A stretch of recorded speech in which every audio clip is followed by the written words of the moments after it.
Bea Alonzo just wrapped up her first ever murder mystery series, GMA 7, Widows, War, where she took on the complex role of Sam Castillo Palacios. In an interview on the sidelines of GMA Regional TV's activities for this year's Sinulog Festival in Cebu City, Bea looked back on her experience of portraying for the very first time a character without a clear love interest, talked about her evolving career choices, and even offered a glimpse into the status of her love life. Bea admitted that playing Sam, a woman driven by the search for truth about her father's murder, was both challenging and enlightening. When I do a character, hindi ka naman laging nag-a-agree dun, but you always have to make it work. You have to justify kung ano yung thought process ng character, because you have to believe it in order for your audience to believe it, she explained. Further sharing her takeaway from her role, she said, "What I realized from doing this series is that sometimes, it's better to focus on being a good person than being right. Because with Sam, she was always looking for the truth. She wanted to be right. She wanted her hunch to be right. She wanted her suspicion to be correct about who killed her father. And in the process, ang daming naaapektuhan. Ang daming namamatayan sunod-sunod yung kamalasan niya just because she wanted to know the truth. There's nothing wrong with that, but sometimes, it's better to trust the universe or trust God to reveal or unravel the truth eventually, because, maybe, it's not yet the right time for you to know the truth.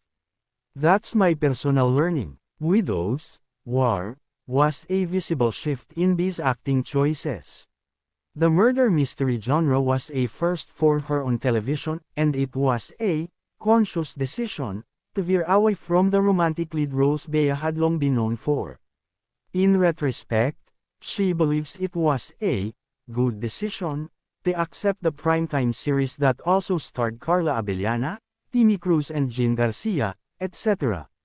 "I just wanted to test my range as an actress," she told the Star. "Because, maybe 90% of my career, love stories yung ginagawa ko."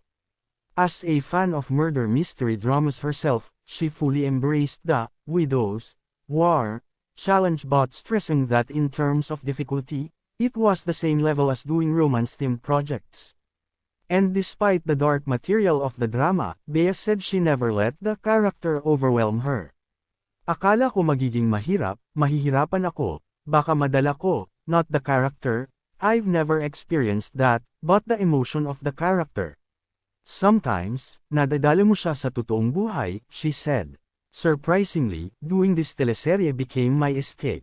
It was like therapy. Especially when you do the heavy scenes, you're able to release your pent-up emotions. I'm not saying mas dark yung nangyayari sa totoong buhay ko, hahaha, but it really became my escape," she shared. Bea now looks forward to pursuing this direction, more diverse roles and genres, in future projects. "So, right now, I want to focus on projects that don't include a love interest. I want to focus on projects that would allow me to explore different characters, such as gray and more complex characters. Ayoko rin naman ikulong yung sarili ko. Honestly, yung script or yung project is like love that kapag may spark the moment I touch it or I see myself doing it, if I know it will impact me or it will impact others, I'll say yes. If I know it will impact me and make an impact on others, then I'll do it," she added.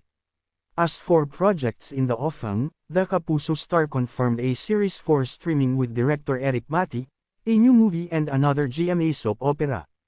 Aside from acting, Bea has been actively exploring new business ventures.